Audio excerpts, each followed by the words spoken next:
안녕하세요. 함께 읽는 성경 욥기 오늘 벌써 10번째 시간이고요. 오늘이 마지막입니다. 좀 아쉽죠? 그렇지만 우리가 열흘 만에 욥기를 다 읽게 되었고요. 욥기에 대해서 좀 더 많이 알 수 있었으면 좋겠습니다. 오늘은 10번째 시간이고 38장부터 42장까지 있는 내용을 함께 보게 되겠습니다. 38장부터 41장까지는 드디어 하나님께서 나타나셔서요 욥에게 말씀하시는 장면이고요. 42장은 욥이 그것을 듣고 회개하는 것, 그리고 결론 부분으로 구성이 되어져 있습니다. 자, 그러면 38장부터 41장 중에 38장, 39장이 하나님께서 처음에 말씀하시는 내용입니다. 하나님께서 이제 욥에게 야, 너 대장부처럼 일어나서 허리를 묶고 나한테 그럼 변론을 한번 해보자. 네가 그렇게 나랑 얘기하고 싶었니? 라면서 말씀을 하세요. 그러면서 던지시는 말씀이요. 무지한 말로 생각을 어둡게 하는 자가 누구냐? 라면서 이제 말씀을 시작을 하십니다. 그리고 하나님께서 하시는 말씀은요. 일일이 욥에게 대답하시는 게 아니라 나는 창조주이다. 라는 걸 말씀하세요. 그리고 나서 38장부터 39장 끝날 때까지 내가 자연을 섭리한다. 그러니까 하나님께서 창조하셨던 그 놀라운 역사들에 대해서 설명을 하시고, 또 더불어서 하나님께서 그 창조하신 지구, 또 우주, 또 동물들을, 이 자연을 운행하시는 것, 그죠? 우주 그 별들도, 또 산과 나무, 계절도, 또 동물들에게 지혜를 주고 안 주고, 그래서 동물들이 이렇게 살 수 있게 하시는 것, 그 모든 것들을 하나님께서 지금 다스리고 계신다. 섭리라고 말하죠. 그렇게 하고 계신다라고 이제 하나님께서 자신의 그 지위를 말씀을 하십니다. 너는 사람이지 나는 창조주다 말씀을 하시는 거예요. 그러면서 너도 알겠지. 21장에서 야, 너도 그 나이 됐으면 너도 알겠지? 라고 말씀을 하십니다. 이제 사실은 모른다라는 것을 더 드러내주고 있는 거죠. 그러면서 40장 2절에 가면 이제 다시 또 욥에게 대답을 요청을 하세요. 욥이 친구들한테 대답을 많이 했죠. 그런데 욥이 뭐라고 합니까? 나는 비천합니다. 할 수 없습니다. 대답할 수가 없는 존재예요 라고 이야기를 합니다. 그러자 이제 40장에서 그 이후부터 하나님께서 다시 말씀을 하세요. 그래? 그러면 너 이제 폭풍우에서 여호와께서 다시 말씀을 하십니다. 이게 이제 핵심 부분이에요. 너의 의를 세우려고 나를 악하다 하겠느냐? 욥이 계속해서 주장한 게 뭡니까? 나는 의로운데 하나님이 나를 이렇게 하셔서 난 이해가 안 된다, 이런 이야기를 계속했거든요. 그랬더니 너의 의를 세우겠다고 지금 나를 악하다 하느냐 라면서 말씀을 하세요. 그리고 욥에게 뭐라고 말씀하십니까? 네가 의로우면, 네가 정말 그런 능력이 있으면 한번 해봐라. 그게 40장 9절부터 14절까지예요. 네가 한번 그러면 네가 가서 그 악인들 징계하고 네가 다 해봐. 그럴 수 있니? 못하죠. 그리고 나서 그 이후에 15절부터 24절까지 베헤못이라는 동물에 대해서 이야기를 하십니다. 베헤못이라는 동물이 지금은 없는 동물입니다. 그런데 묘사를 한번 읽어보세요. 이거 엄청 큰 동물이고요. 초식동물입니다. 그런 동물, 초식동물 중에 큰 동물 뭐가 있습니까? 아무리 커도 막 그 꼬리가 백향목만 하고 막 이런 큰 동물은 없거든요. 그래서 아마 멸종된 공룡일 것이다 라고 이제 생각을 해볼 수가 있습니다. 그리고 나서 41장 전체는요, 하나님이 창조하신 동물 중에 리워야단이라는 동물에 대해서 이야기를 하십니다. 그런데 그 묘사를 한번 읽어보세요.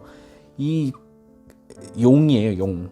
가장 우리가 상상할 수 있는 것 중에 가장 비슷한 동물은 입에서 불도 내뿜고 막 이렇게 막 비늘로 막 다 돼 있고 막 그렇습니다. 그래서 실제로 보면 이렇게 사람들이 다 뭐 공룡은 화석으로도 있죠. 용도 어떤 그림이나 이런 걸로 해서 남아 있습니다. 전설 속 하여튼 그 이야기로.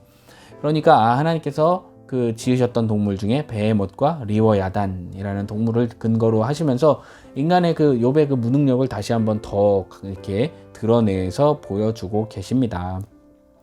그러면서 이제 욥이 42장에서 인정을 해요. 당신은 창조주이십니다. 당신이 모든 걸 섭리하십니다. 나는 모릅니다. 라고 이제 이야기를 하면서 하나님께서 질문하셨던 그 말 그대로 무지한 말로 이치를 가리는 자, 생각인데 여기는 이치로 번역이 이제 다른 건데 같은 단어를 쓰고 있습니다. 무지한 말로 이치를 가리는 자가 누구니까? 라면서 저예요. 저. 라고 이야기를 하면서요. 티끌과 제 가운데 제가 회개합니다. 라고 이제 하나님 앞에 회개를 합니다. 그러자 이제 하나님께서요, 그래 그러면 이제 욥의 친구들에 대해서 평가를 하시죠. 뭡니까? 욥의 친구들에게 너는 가서 너희가 잘못했어 라고 이야기를 해요. 뭐 옳지 못하다라고 이야기를 했는데 네, 욥이 옳지 못했던 것처럼 친구들도 옳지 못했더라. 근데 여기서 옳지 못했다라는 건 좀 부족하다 이런 의미로 해석을 하시면 됩니다. 하나님에 대한 지식이나 하나님에 대해서 일하시는 것에 대해서 설명이나 이런 것들이 너희가 부족했다, 모자랐다 이렇게 이야기를 한 거예요. 그러니까 욥도 모자랐고 친구들도 모자랐다. 그래서 그 친구들에게 너희가 그렇지만 욥에게 가서 제사를 드려라 라고 해서요. 친구들이 가서 이제 욥을 이제 통해서 하나님께서 욥을 만나주시고 또 욥을 그렇게 인정을 해주시죠. 그러니까 욥이 이제 또 제사를 드리고요. 그리고 나서 이제 어떻게 됩니까? 욥이 친구들을 위해서 기도를 해요. 10절이죠. 기도를 합니다. 그리고 그가 기도할 때예요.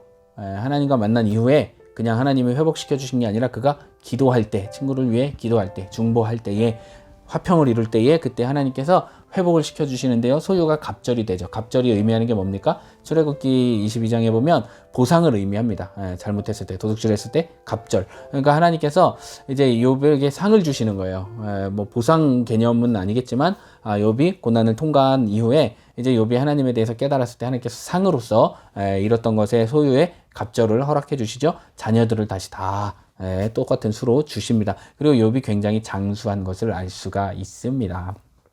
재밌는 것은 욥이 이제 딸 셋이 있는데요. 그 딸 셋한테 다 어떻게 합니까? 다 소유를 물려주죠. 원래 당시에 딸들한테는 재산을 상속을 안 해줍니다. 그럼에도 불구하고 욥은 그렇게 상속을 해주죠. 고난을 통과하고 하나님 안에서 지혜를 배우고 나서 욥은 시대와 다르게 그 시대에서 상상하지 못할 정도의 일을 또 행하는 것들도 볼 수가 있습니다.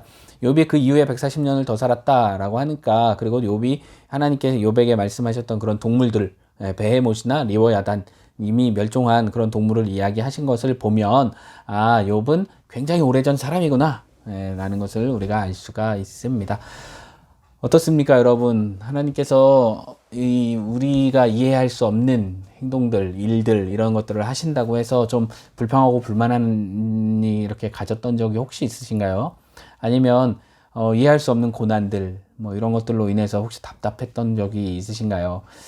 오늘 우리가 이렇게 열흘 동안 욥기를 읽게 되었는데요. 이 욥기 말씀을 통해서 우리가 다시 한번 하나님의 그 크심과 또 인간의 의의 그 한계를 깨닫고 하나님 안에서 우리도 정말 하나님을 점점 더 알아가고 또 하나님과 또 가까워질 수 있는 그런 저희가 되었으면 좋겠습니다.